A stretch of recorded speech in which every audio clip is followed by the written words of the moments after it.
welcome to another panel. This time, I am geeking out with two lovely cosplayers that are going to be here to tell me and hopefully you guys all about cosplay and their experiences because I think I've mentioned it before, but in case you missed it, I don't know very much about cosplay. So I looked for people who did, and I was like, hello, come and talk to me for a little bit and tell me all about it so I don't have to do any research. Thank you very much. I am Dr. Elizabeth from Psychology for Geeks, and today we have Heather and Colleen. Heather, you want to go ahead and introduce yourself first?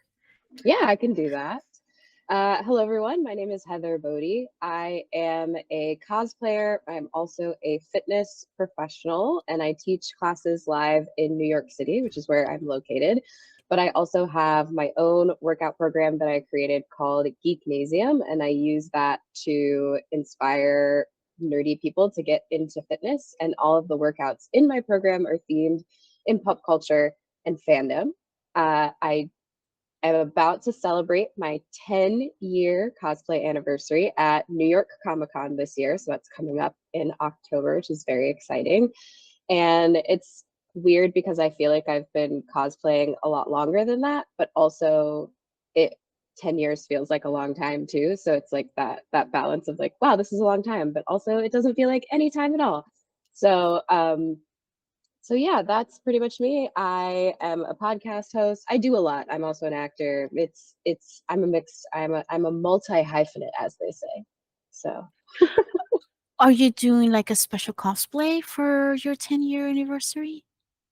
I'm trying, Colleen might be able to relate to this. I'm doing a big build that is not finished yet. Mm, So I don't know, No, basically is the yeah, answer. you don't want to like potentially. confirm it until Yeah. you get far enough along. Don't want to cockroach it Yeah. out. I'm really excited about it, but it's the first time that I'm ever building a full so of note for me as a cosplayer, I am more of like a uh I buy and alter things, and I'm really good at makeup. For those of you who don't know me, I'm putting that in quotes because it's weird to say that I'm known, but I'm known for cosplaying as She-Hulk. So I paint myself green a lot, and I have gotten to the point where I feel like I've perfected my She-Hulk makeup. So that's kind of where I pride myself in cosplay. But this build that I'm working on for New York Comic Con is my first time using crafting foam to create an entire cosplay for myself. So I'm scared, and that those nerves keep pushing into procrastination. But I do have, if you'd like me to go grab it really quickly, I do have a mold of my body that I'm using to create this. And since I have my background blurred, you might not be able to see it, but it right here. Hey, that looks pretty good. So this was step one of the process. I have completed step one, and I have 7,689 more steps to go. So That's partially one of the reasons why I was like, I love watching people's TikToks and YouTube videos, or what they like, like fast paced put together like this cosplay. I'm like, oh, it looks so cool. That's amazing. But I don't want to do all that. It's like a lot of work.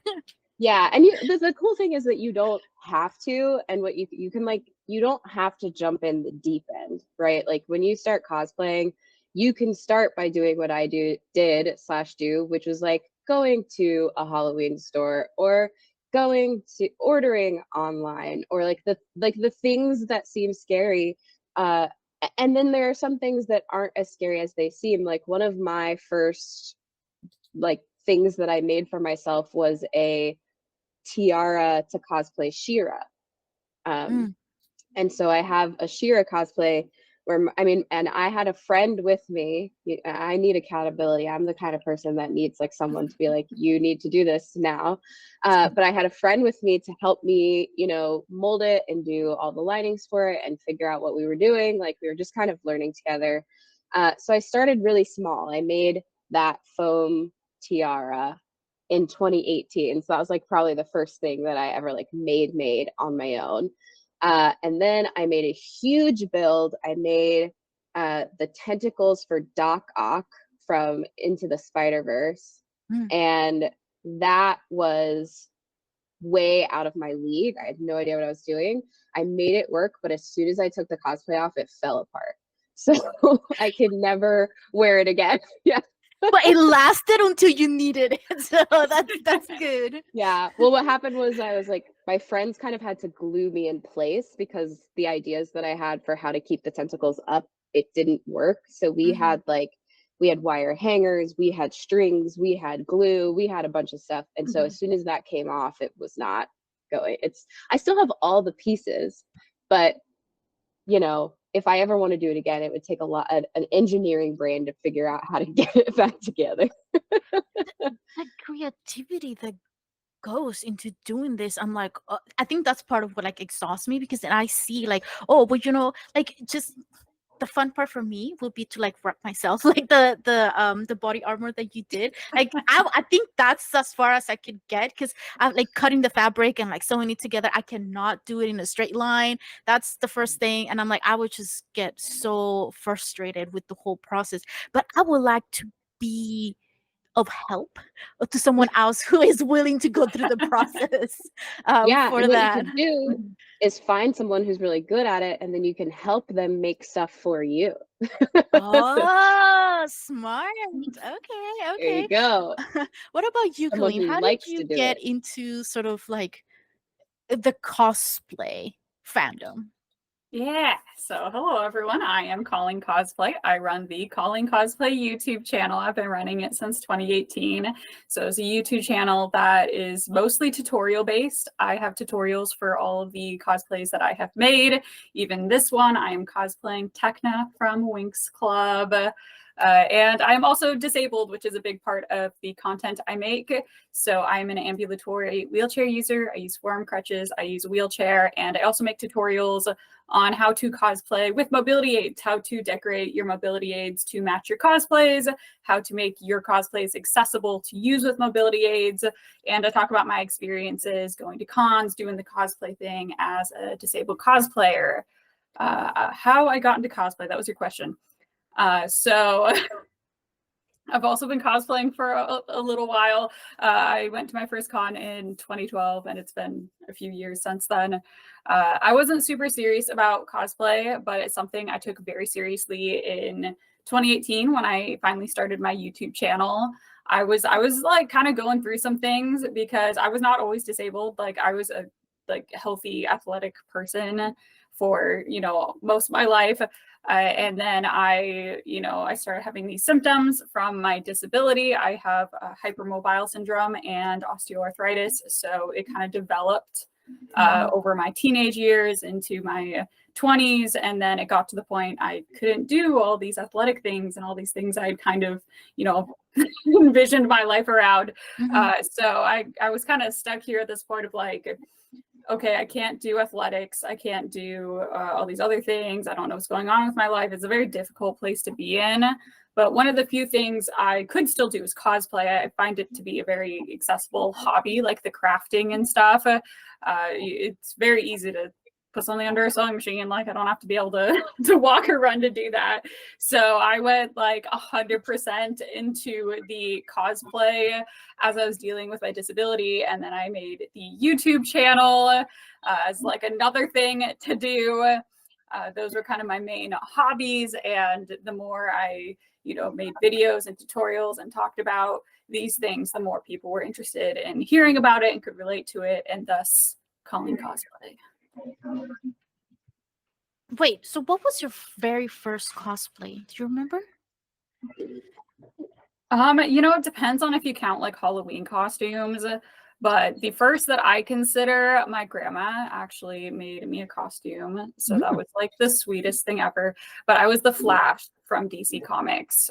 So I am a big DC Comics fan. And I was like I drew out my own fan design. And I gave it to my grandma, and I was like, "Can you make this?" And she's like, "Okay." Aww. And that was my very first cosplay. because now I've seen like I guess it's a trend now of doing like the funny ghost like sheet ghost like photo shoots, and I'm Yeah, like, I could do that. I yeah, could yeah. definitely do that. I will have like props and stuff for everything. Yeah, cosplay To doesn't be have to be hard. You don't have to like make the whole thing from scratch. And I certainly didn't from the start. For a long time, I was that person who like went to the thrift store and picked out stuff that was similar and altered it. And I just didn't worry as much about accuracy, which you don't really have to worry about accuracy. Like it's not as big a deal as everyone makes it out to seem. Like as long as you're having a good time, you don't have to, look like these fictional characters. Yeah. So I have a quick question for the both of you. So one of my things is comfort, and honestly, a lot of the cosplays do not look very comfortable. Is that because of how they were designed, or is it because like they were something that kind of like got bought online and not necessarily like adjusted to them? Can you make it more comfortable? How does that work? You want to go first, Heather? Sure. Um, I don't know. I think it depends on what you're referring to, because I think everybody has their own level of comfort as well with what True. they're wearing. So like if you're looking at a character and you're thinking, I don't think that looks like a comfortable costume, there are certainly ways that you can adapt it to make it work for you in ways that are more comfortable for you. Like I will use spandex whenever I can. Like if I can wear more comfortable pants, then I mean, I live in leggings. I'm a fitness professional. I very rarely am wearing anything else. So like if I can utilize that in my cosplays as well, then I'm way more comfortable. I'm also a skirt girly, or a shorts under the skirt girly. I cannot wear a skirt without something underneath it because my legs rub together, and I'm also worried about, like peekaboo stuff. So so I always either wear tights or shorts, or like little Spanx, whatever you would make you feel the most comfortable. I would say it is possible to make it more comfortable for you. So, like adding on to that conversation, as someone who like uses a wheelchair, a big issue is not all manufactured costumes are wheelchair accessible. So long dresses will get caught in the front wheels of the wheelchair. That could even be dangerous. Or, even if you're just like, if you're sitting in a wheelchair all day and you're wearing like normal pants, then they kind of start to like, pinch up here in the front. So you might want to have different shaped pants or different fabrics. So I definitely think that kind of pushed me to make a lot more of my own costumes, because manufactured costumes, they're not made for disabled people. Very few are. So you don't see advertisements of like, oh, we made these pants a little bit bigger for wheelchair users because they're sitting all day. Like that's just not something that really exists in the costume space. It does in the fashion space right now in some places, but not really in costuming. So a lot of stuff has to be made custom for wheelchair users, unfortunately. And that's what I'm trying to do with tutorials, is like show people how to do those customizations. But outside of wheelchair use, like, yeah, you can still make costumes bigger, smaller. You can do some pretty simple adjustments to manufactured costumes, which can make a big difference. Just taking it in, letting it out, or just like layering shorts underneath, like you were saying. So I think there's a lot of things you can do, especially if you're willing to like let go of some accuracy. Like maybe your character is supposed to wear a long shirt under a t-shirt, but it's 100 degrees out, so you just take off that bottom layer. Like I think that's completely fine for more comfort. Just like make sure you're still having fun and you don't pass out of the heat. Stuff like that is important to keep in mind.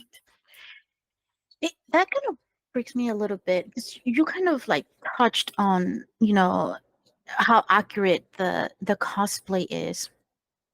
But also, there's a lot of controversy too sometimes on, well, you're not the same when it comes to, I don't know, height or gender or ethnicity or whatever. So therefore, you shouldn't cosplay. Um, since the both of you are more sort of like in the fandom, is that something that you often hear, or is it more sort of like online that it tends to happen? I would say that's definitely a more online situation.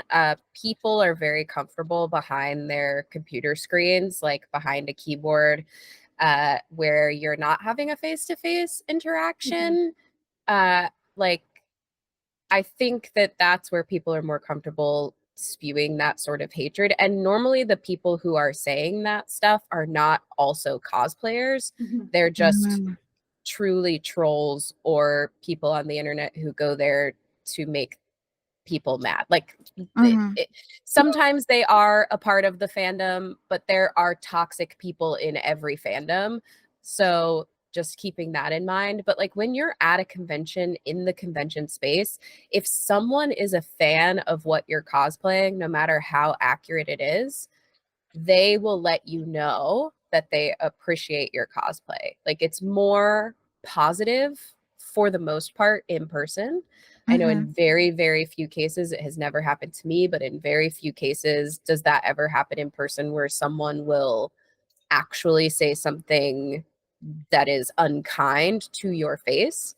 And unless it's like a backhanded compliment, you know, sometimes they do the, you know, the backhanded compliment where like you're the this qualifier of that Oh of my that gosh. character, you know, like mhm, it's like, oh no, I'm just the character, but thank you. Like, um, but yeah, so like sometimes people just don't really know what they're saying, or if they don't know who you're cosplaying, and they'll just be like, "Are you supposed to be this person?" And it's like, "I am, thank you." That's, but I think that's all like well intentioned for the most Mhm. part. But online is where the actual hate happens, and I think it's because there's that space between you because it's a stranger. You don't mhm, have to have that Yeah. interaction, the face to face stuff. Yeah.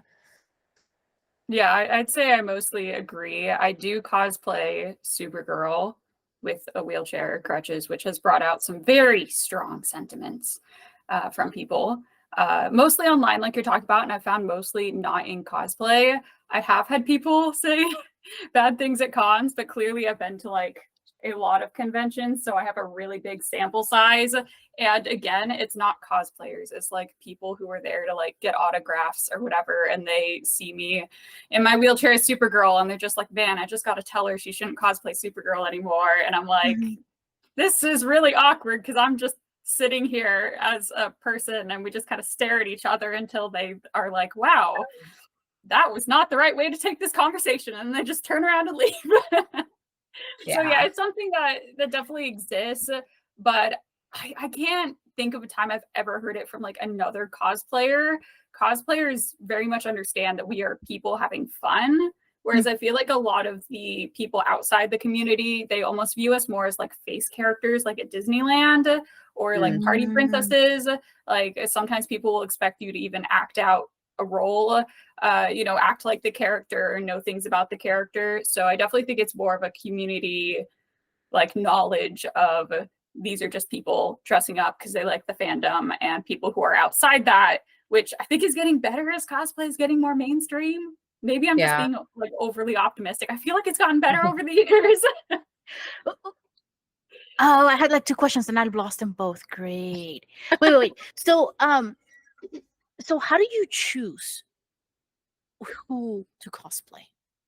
What's your sort of like thought process behind that? Because before we started recording, I said that eventually when I do a cosplay other than the ghost, I will cosplay Loki because he's my all-time favorite. So for me, it was kind of like, well, if I'm gonna do someone, I might as well do my all-time favorite, right?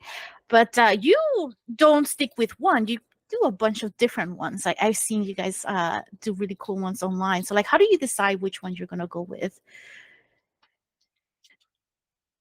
Go ahead, Colleen. So I mean, with most cosplayers, it is kind of a personal, like, this is my favorite character in the world. And I have a lot of that too. Tekna is my favorite fairy from Winx Club, though I have cosplayed some of the other fairies too. At the start, I was kind of like that too, like, oh, this is like my favorite character. But after doing, I think I've done 80 cosplays now, which like is yeah, it's like getting kind of ridiculous. Now a lot of it comes down to like, is this something I want to sew? Is this a technique I want to use? It gets harder to decide when you have the skill set to make so many things, right? So I have like so many things to choose from. But yeah, a lot of times it's just like, this is my favorite, or this, like, I relate to this situation this character is in. A lot of times I will actually just cosplay a character to match a group too, which is not something that everyone in the community does. For a lot of people, it is very personal. But if some of my friends are cosplaying something, I will totally fill in as a side character. I cosplayed as the vampire dad from Twilight to help out a friend. So like I will cosplay pretty much anybody if a friend is looking for someone to fill in some characters that are harder to fill in for groups. But usually it's, a fandom I know of and I enjoy. And of course, an outfit that like I want to construct, I think would be fun to make. Yeah. I love it when people ask me to cosplay something. I'm kind of the same in that same route, Colleen. Like if someone's thinking, oh, we're putting this group together, will you cosplay this person? Usually I say yes, because I'm like, oh, you thought of me to cosplay that person. I think that I take that as a compliment. So yes, I will cosplay that person. And if it's someone I don't know, I'm like, I will learn a little bit about this person before I do time that. to catch up on the lore. Yeah, exactly. I have a mix as well as to what I'm attracted to in cosplay. Like the character of She-Hulk is deeply personal to me. I would not identify as a cosplayer. I think if I had never discovered her comic books, I felt so.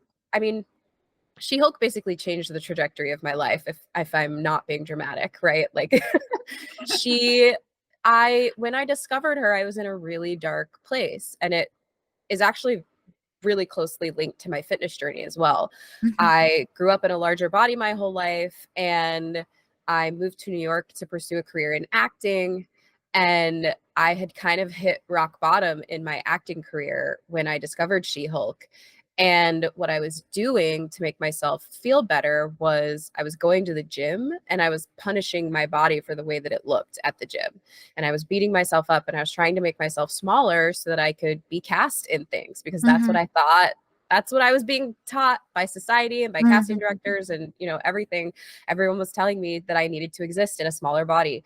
And so I was doing that at the gym, trying, and I was miserable. I was really, it was not a good place.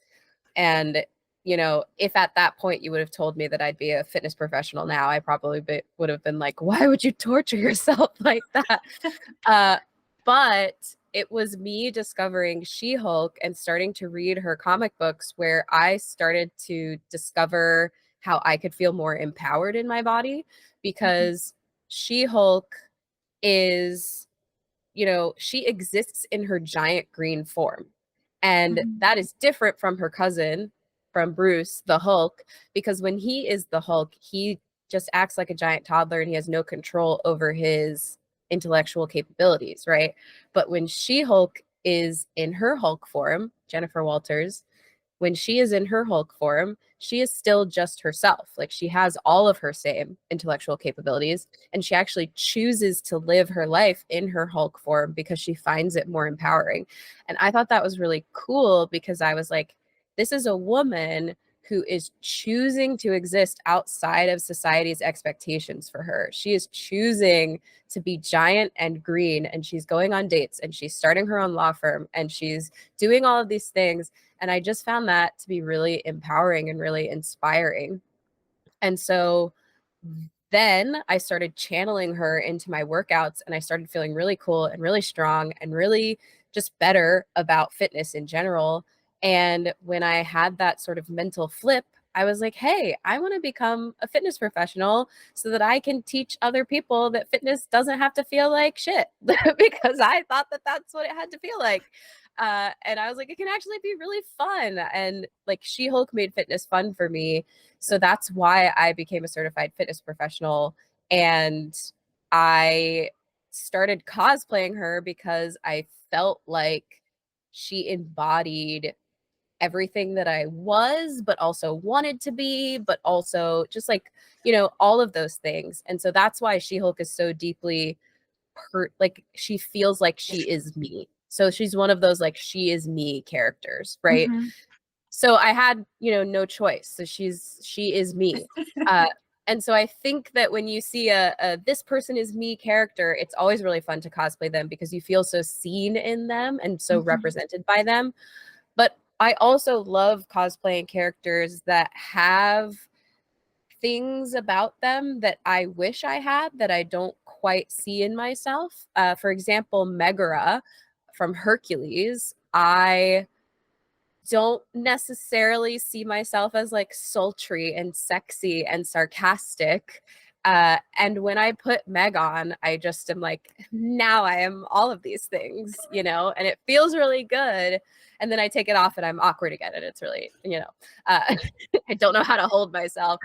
Um, but then I also just simply like cosplaying characters who look like me, which I know kind of goes into the realm of like, you don't have to look like a character to cosplay them. I am totally in that camp where you do not have to.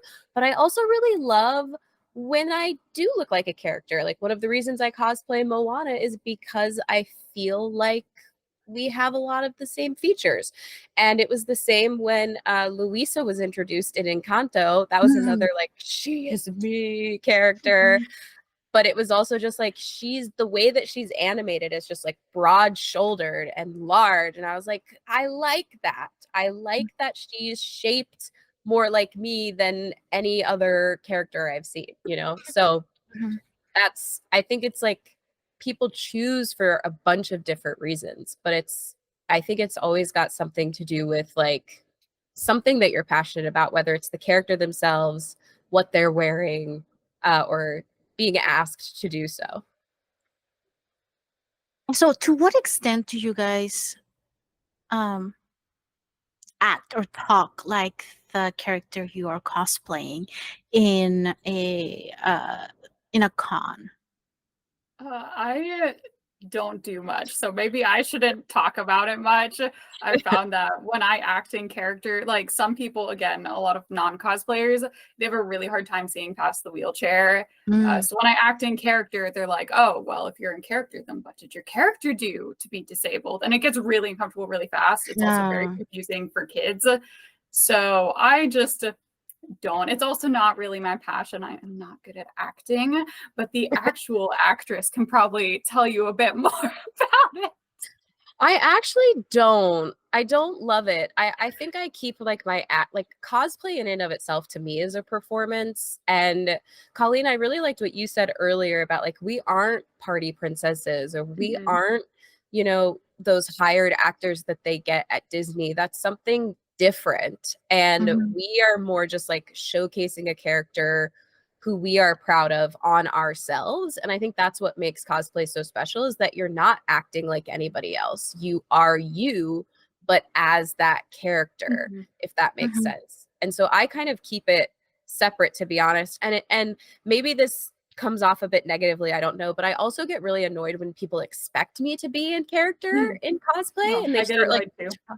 yeah, like start talking to me and asking me questions and expecting me to answer them in character. And I'm just kind of like, hi, I'm Heather. You know, like I'm it's not playing, sorry. yeah, I'm not gonna yeah, it's to me it's just it's odd and it is again mostly non-cosplayers who do that sort of stuff, but there's I don't know, some sort of unspoken etiquette of it all where it's like, yeah, we're in cosplay, but cosplay is the person, not the character, so to Mhm. speak, if that makes sense. Yeah. So, okay. So, one of the things you guys sort of mentioned is like, well, sometimes, people that don't really cosplay or outside of the fandom, they might not necessarily understand what it's like. So, what are the things that you wish people knew about cosplayers? I wish people could like just take a few steps back and get the perspective that I am a regular adult that's just nerdy. Like I work a job, I pay my bills, I am a person.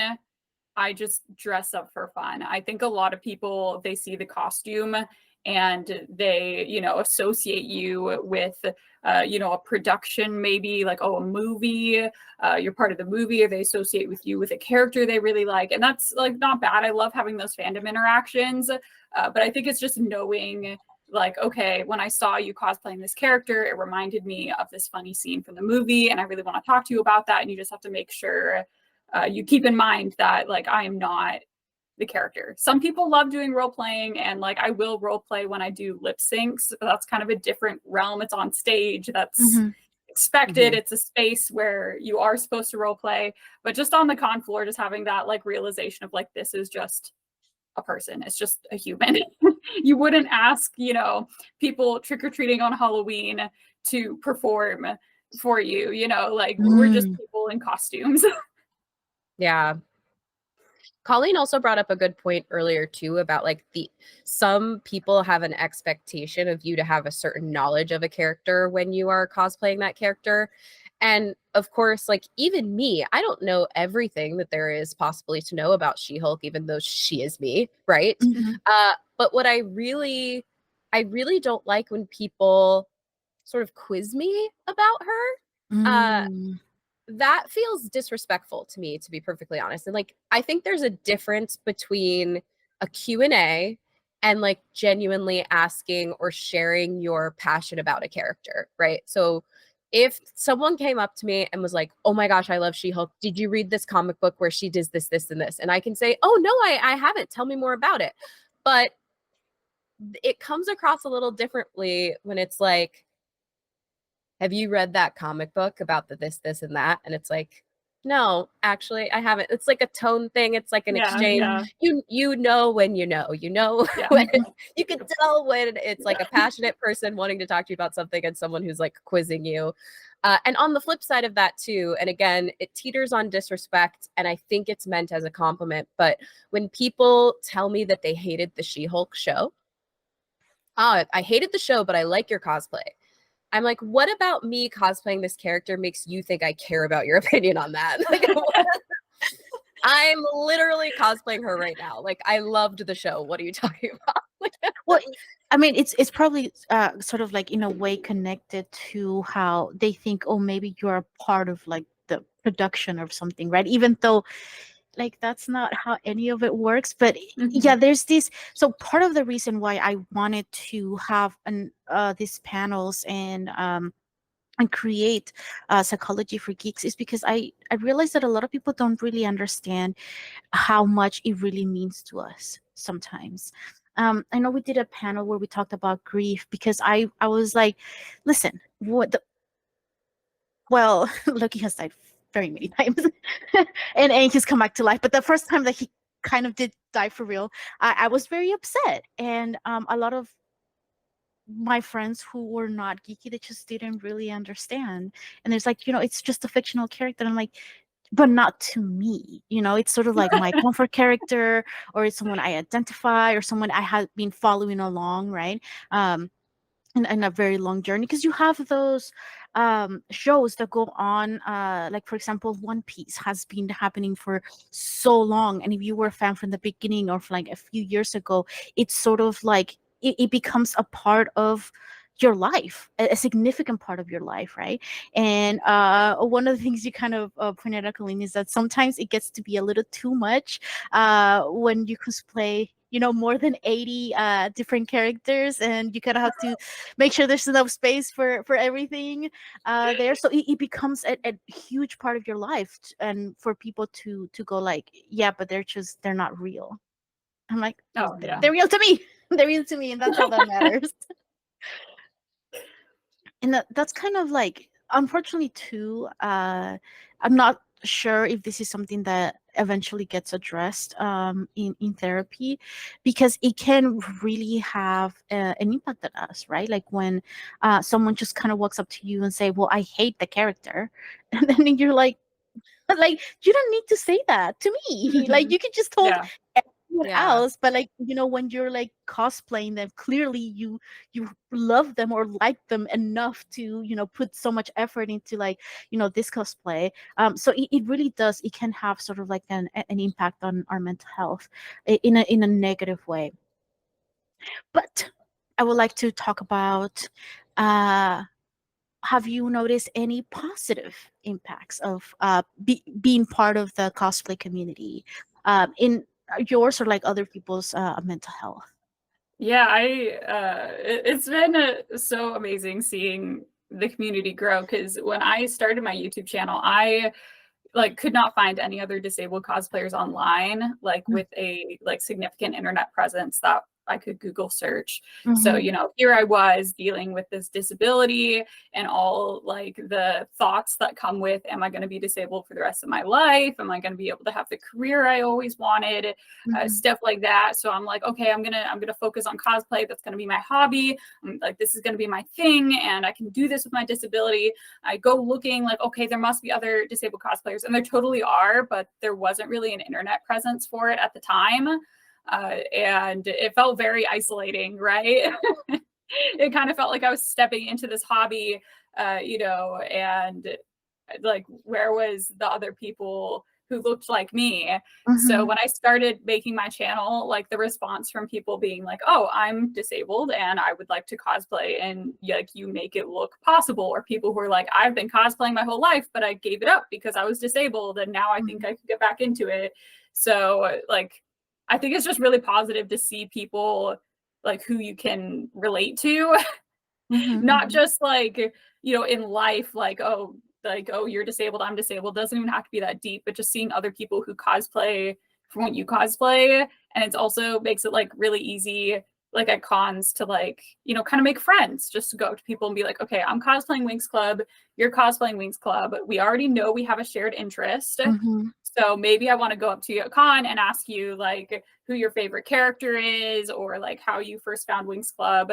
So it's been a great way to like make connections. A lot of my like best friends now were from conventions, and I do cosplay contests. You make a lot of friends Mhm. backstage talking about like how you sewed stuff. So I do think the community is like really, really amazing, and all the like kind of not so great stuff we've talked about mostly comes from outside the community, from people who just like don't know what cosplay is. I mean, that's a good point because now, being a millennial, I'm like, if I can't find you on the internet, it just and I'm like, how am I supposed to find you? We don't Yeah, have, the yellow pages anymore. yeah. Um, but the downside too, not only of having internet trolls saying whatever they want because they're protected behind a screen. Sometimes you also see like these amazing cosplayers who have like like professional photo shoots, and then they like like they animate the background or they do these like really cool things. I like just earlier today I was watching, what was it? I think it was like a Naruto, uh like a little video that like a fan made, that it not only were they like cosplaying the characters, but it was like the special effects and stuff were like also Mhm. animated, and it was so amazing. And then I'm like, I can never, so Yeah, like I what's feel the like a point lot of people, trying, kind yeah, a of. lot of people may get that mentality of like, well, I'm never gonna be there, or like they go to conventions and be like, oh, my cosplay that I got like at the um oh no, what's the Halloween store? Spirit? Spirit Halloween. Yeah. Yeah. It's not like the same as someone who like made it, or I'm not that that kind of cosplayer or whatever. It can really be sort of alienating in some ways. How did you guys prevent yourself from falling into sort of like that trap of being like, well, my cosplay is not that good, or it's never going to be that good? You know, I've gotten this question a lot of like, you know, because a lot of people have been like, oh, well, I cosplayed, and once I had my disability and started using a wheelchair, I gave it up. Like, why Hmm. didn't you? And I'm like, you realize my only options were to like cosplay with the wheelchair or like not cosplay at all, right? Like that's kind of like the situation I was left with. Hmm. And I didn't want to just like quit because I sit down. Like Hmm. Mhm, mhm. so like, even though I at the time didn't see a lot of disabled cosplayers, there are loads of disabled cosplayers. It's just we don't usually get the favor of the great algorithm. So it's kind of hard to like, there's not a lot of visibility, right? So there Hmm. were disabled cosplayers out there, and I found them eventually, and like we connected. But that initial like time as a baby cosplayer looking They just were not blessed by the algorithm in a way I could find them. And it's just like, well, I mean, that like those were kind of the options, like, you know, keep cosplaying with the wheelchair or quit. And like when you have a passion about something, you don't want to quit. You want to keep going, right? Like you want to keep cosplaying. Yeah, comparison sucks. And I do it a lot. I think one of the things in being like a non like straight sized cosplayer is that I I do think there is something to the algorithm favoring people who look a certain way. Mhm. And when I do more like risque revealing, like my Megara cosplay does great online. She-Hulk does pretty good. It's the one I'm, like I say, known for. But I start to fall down the comparison hole, and that is never going to be good for your mental health.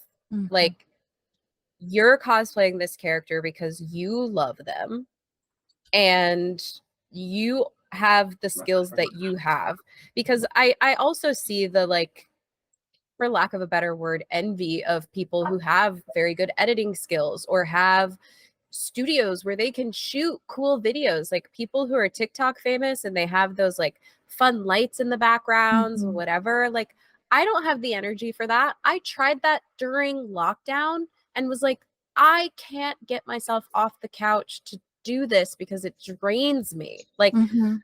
and I think you just have to realize your capacity for things, because there are some people who put that camera in front of their setup, setting it all up, whatever.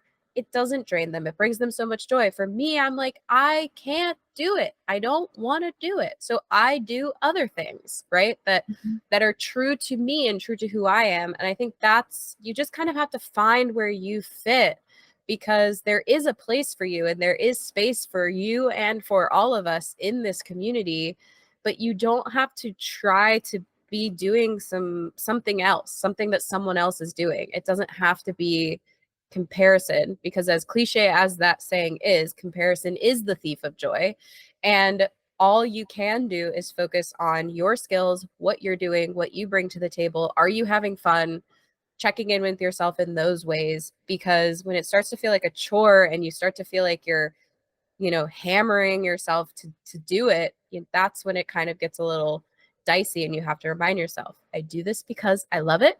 I do it because I want to. I do it because I love this character. And sometimes it can get a little muddy when you start with all the outside information coming in from all of the content. And I've actually been seeing a lot about this on like um clout chasers is the wrong word, but like the people who are able to produce a brand new cosplay every so often. Like when a brand new character debuts, suddenly this person has that cosplay and they're able to sort of like cycle through cosplays quickly. Mhm. And sometimes the algorithm does favor them because they have more variety and they have all of these and they're relevant to what's going on in the media today. Mhm. But you don't have to be that person. You can recycle your content. You can recycle your cosplays. You can do shoots in the same cosplays over and over again. Like, you don't have to be someone who is consistently cycling through and looking for something new. Like, you can have a signature cosplay. You can have whatever it is. Like, again, you just have to kind of find what works for you and where you fit and what feels good for you. I have no words. That was so well said. Thank you. And I think not only like the I guess um the world of cosplay, but it's also like in other fandoms as well, right? Like sometimes we're like, oh, well, for me at first it was like D&D, where I was like, I just don't know enough of it. And sometimes I talk to people and they're like, oh, I've been playing for like 25 years and I'm 12, so I'm like, I don't know enough, or like the rules, or like I'm not like, I like the idea of it. I will play every once in a while, but I'm not like someone who's like, yes, like my sibling is, he loves it and he hangs out with his friends. They do it all the time. And I'm like, that's not really like my I guess primary fandom, but it does happen in like every single like sort of fandom where you're like just like very intimidated to be like, well, it's just, I don't know enough, or I would never look like that, or I don't have the skills. Because there was other cosplayers too that I really, really love, because the way that they cosplay is more sort of like everyday wear, but the patterns and the colors like reflect the character. And I'm like, that's so cool. And I tried doing that once, but then I realized, yeah, that's a lot of work, and I'm not really that into fashion. And I'm like, I love like just watching other people do it. And I think for me that's sort of like the fun of it, and be like, oh, like I love watching other people like showcase their skills and showing other people, because I'm like, I know that that's not one of my talents. My talents lie elsewhere, but I enjoy people, showing theirs. When it comes to choosing to cosplay or not cosplay for a what you call it, a con, do you ever get people going up to you and being like, why aren't you in cosplay today, when you decide to not cosplay? Oh, that's a good question. So, I was that person who would wear cosplay for like 10 hours straight. Like before I was disabled, I did like crazy things where I'd like be in a Denny's at midnight in full cosplay and full makeup, and like, wow, I am not that person anymore. So now, like, I found my limit is usually around 4 hours in cosplay, where like, I'll be at the con in cosplay for like 4 hours, get my photos, do the cosplay contest, whatever I need to do in cosplay, and then I usually come back in regular clothes. I feel like this is another thing that like within the cosplay community, it's very like accepted. Like people understand that it takes effort to cosplay and it's not super comfortable to Mm-hmm. cosplay. So I haven't ever had anyone be like, why aren't you in cosplay? I do have people recognize me out of cosplay though, because there's only so many red wheelchairs at any con. So it is an experience when you're like in pajamas eating breakfast across from the con, and someone comes in and they're like, hi Colleen, and I'm like, I was not ready for this interaction this morning. It's like 7 a.m. But no, I've never had anyone be like upset that I'm not in cosplay. Hopefully that like isn't an issue for anyone. Well, that's good, and that kind of leads me to sort of like this other question of like, so you found out that your limit is 4 hours. So when it comes to like me or other people that might be interested in like, starting to cosplay at cons, particularly where we were talking about how difficult it is sometimes because it's so hot, or you have to take so many things with you. One time I was walking around a con, and it took like 3 separate people to get someone out of this like massive like Gundam sort of like wing. I have no idea what it was from, but it was like this massive thing that they were wearing, and they took to the bathroom, and it was kind of like a 20-minute process to like for 3 people to like get them out of that cosplay. So what tips and tricks have you learned in your years of cosplay that you could share with other people?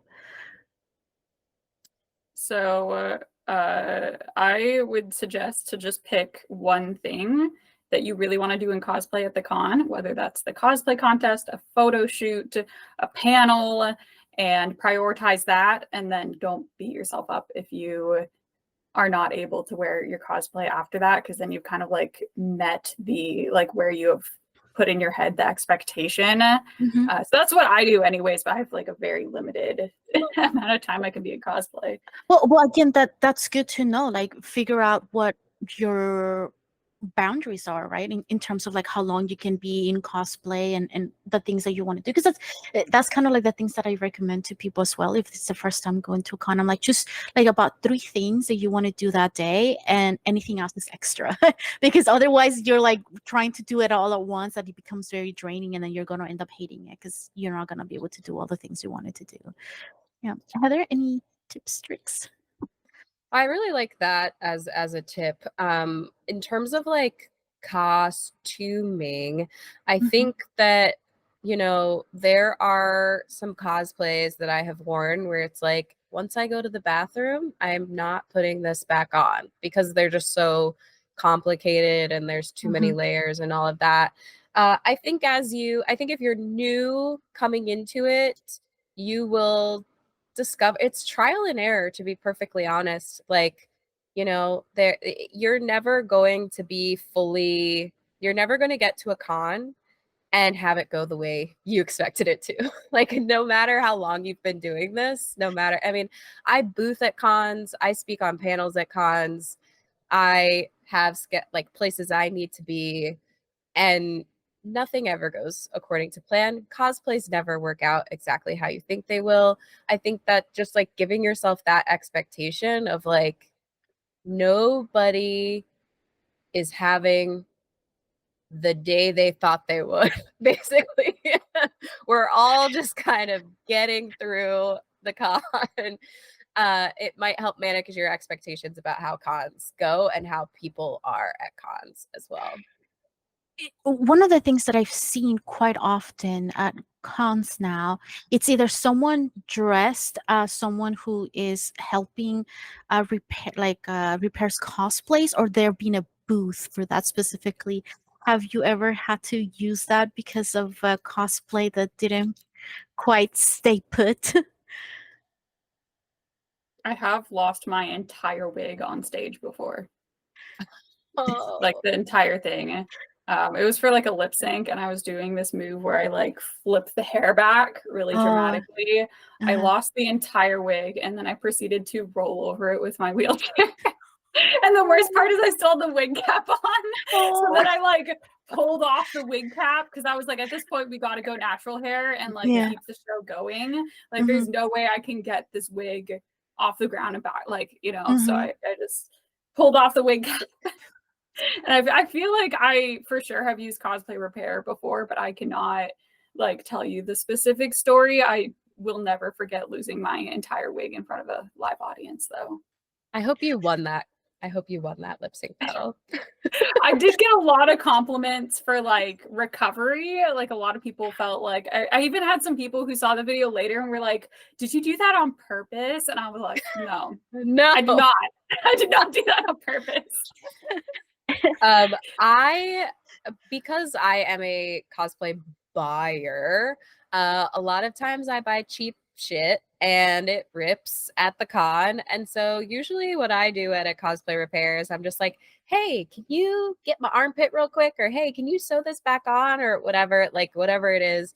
The dress, I keep bringing up Megara. It's very funny. The dress that I wore to cosplay Megara is actually the dress that I wore to be a bridesmaid in my sister's wedding. And I chose it specifically because it looked like Megara's dress.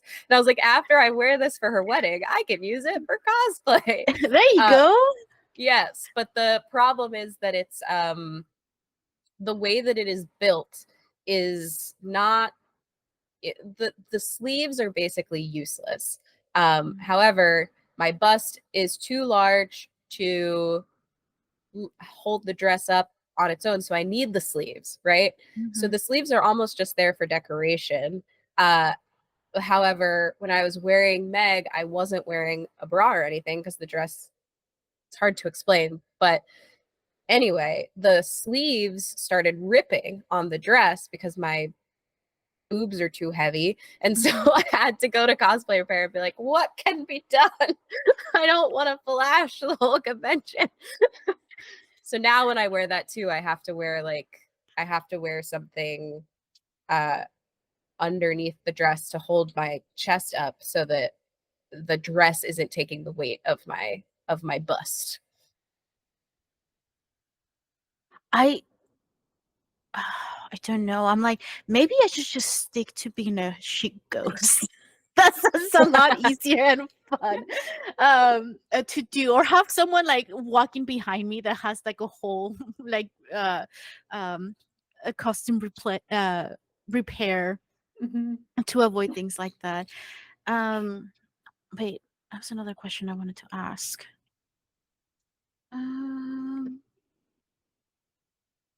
Well, I was gonna ask, but you guys already talked about how great the cosplay community has been to the both of you, which is the experience that I have had most of the time with a lot of like different fandoms.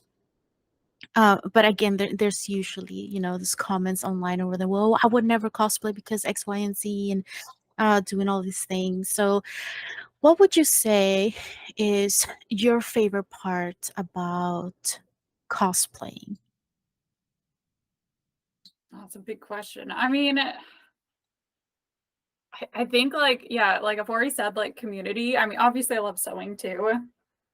So being able to put those together, I do think that the craftsmanship and competing community particular is like really awesome community. And we're all like, you know, when we're backstage, we're family, right? We're making sure everyone has their costume looking good. If you ever want to make friends with like a craftsmanship cosplayer, just like find them after the contest and be like, how did you make this? That's like all you have to say, and then they will just, you know, like ask them how they did a certain technique. Mm-hmm. It's really easy to make friends. I think a lot of us had the experience growing up being the weird kid.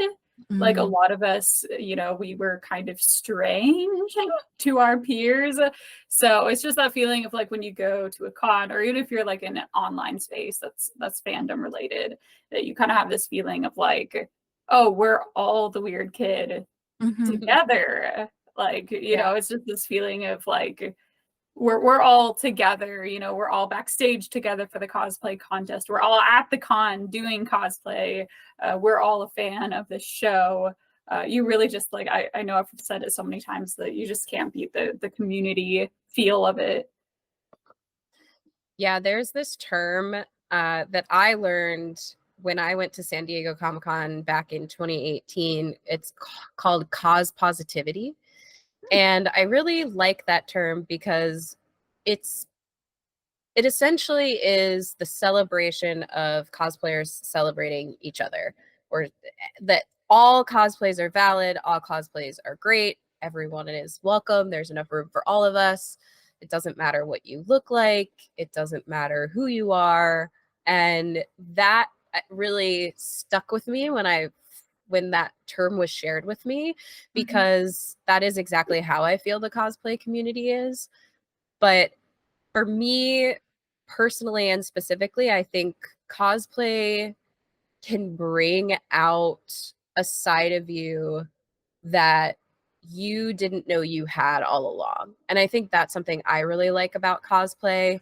And way back when I first started cosplaying, I had a podcast called Love Your Bod, which is no longer a thing, but if you want to go listen, you can. They're all still out there. But I used to interview cosplayers about their relationship with the cosplay and how they feel in their bodies in their cosplay. And 9 times out of 10, when I'd interview someone, they would say that they feel so much more comfortable in their skin in cosplay. And I think that that is something we can all carry into our everyday lives as cosplayers, is like, how does this cosplay make you feel while you're wearing it? What can you channel about that character into your everyday life so that you can bring that into yourself and into your everyday life? It doesn't have to just be when you're wearing the costume.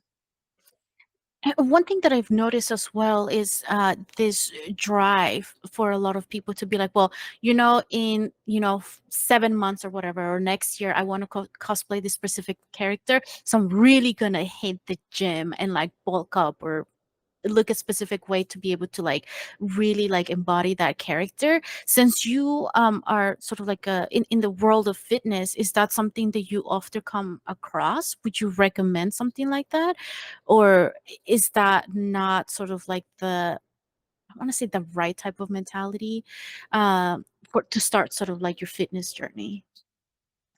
I think it can be really empowering to start a fitness journey because of a character.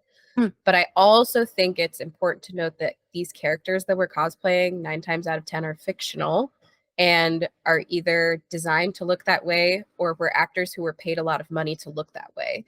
So you have to keep that in mind when you are looking at the physique of a character and saying you want to look like them, because it's not always realistic. I think it's great to take inspiration from, like if a character inspires you to get in the gym, I will never knock that. But I Mhm. also think it depends on what your goals are and it depends on what you're trying to do, because if your only goal is to look like them for a specific cosplay, how sustainable is that long term? Mhm. And is that something you really want to put yourself and your body through for one day in a cosplay?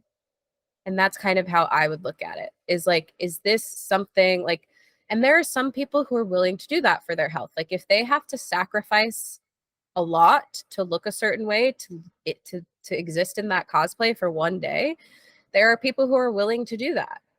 I wouldn't recommend it. I don't think it's healthy, but if it's not going to, ruin your relationship with the gym or your relationship with food, or if it's not going to ruin you in a way, then I would say, I think it just kind of depends. From my perspective, I think it's not sustainable long term. I'd say great if a character motivates you, but if you're doing some sort of crash fad something, Mhm. I don't think it's a good idea. Yeah. Now I feel like I have to go and contemplate all the cool stuff I learned today because I'm like, it's so much. I just didn't know there were, I mean, I had this sort of like understanding that yes, there's a lot of trial and error, like when you're trying to, design or like learn a skill for the first time. And, eventually you get to a place where you're like, oh yeah, I know what I'm doing. I can do it with my eyes closed or whatever. I understood that aspect, but everything else, I was just kind of like, I don't know. I didn't know this is something that, needed to be considered. So I am a big sort of like advocate of people just spending more time doing their hobbies, whatever their hobby might be. Um, Again, that's why I kind of wanted to have these panels to showcase that, hey, you can. This is part of, the earlier, like I was saying, I was like, sometimes the creativity and like the engineering that you have to go through in order uh, to like uh figure out how to make something happen, it is just so amazing to me. So uh yeah, I love when people do that. But I think I enjoy watching more than than actually doing. Eventually do I do want to cosplay. Um you guys give a lot of like really great tips. Now, I think if anybody was interested sort of like in reaching out to you, whether like, for questions about how to cosplay or some sort of collaboration, can you let us know like where people can find you? And if you're working on some sort of project that you're really passionate about, let us know that way we can direct people that way.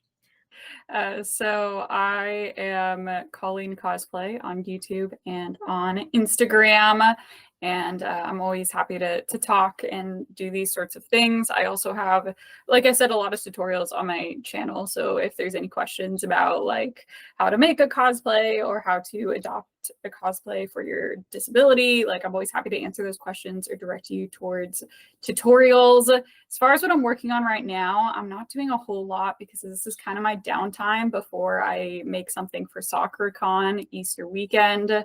I'm also just kind of messing around with dolls, which is my other hobby. Mhm. So it's a bit slow right now, but I think I'll have something pretty cool to show for SoccerCon at the start of my next con season.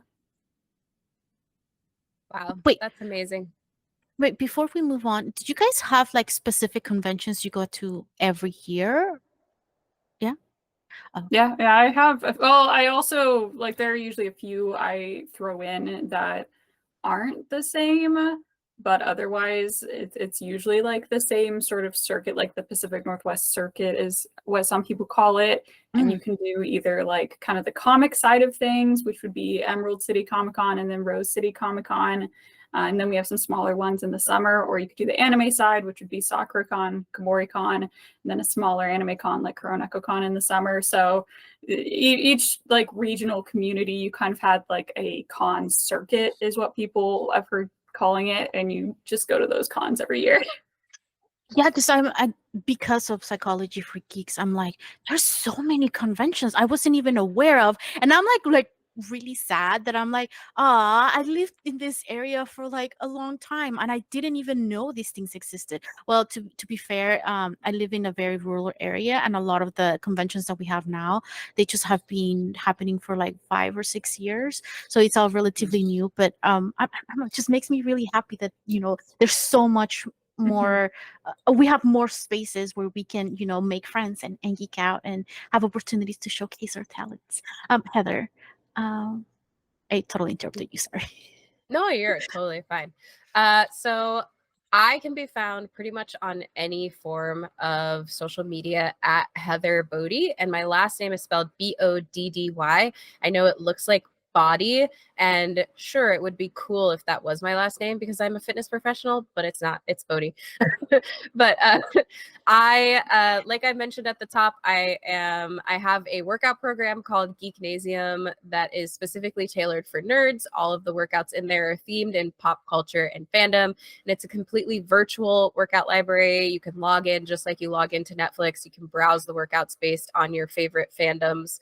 I have over 80 workouts in the library right now. Most of them are choreographed and filmed by me and me alone, but I do bring in some guest instructors every now and again. Some of them are from live events that I've done before in the past, and that's kind of how Geeknasium works. And then I also have a podcast called Mental Health Multiverse. I co-host that podcast with my friend Marissa, and we talk about mental health, or we talk about pop culture and fandom through the lens of mental health and healing.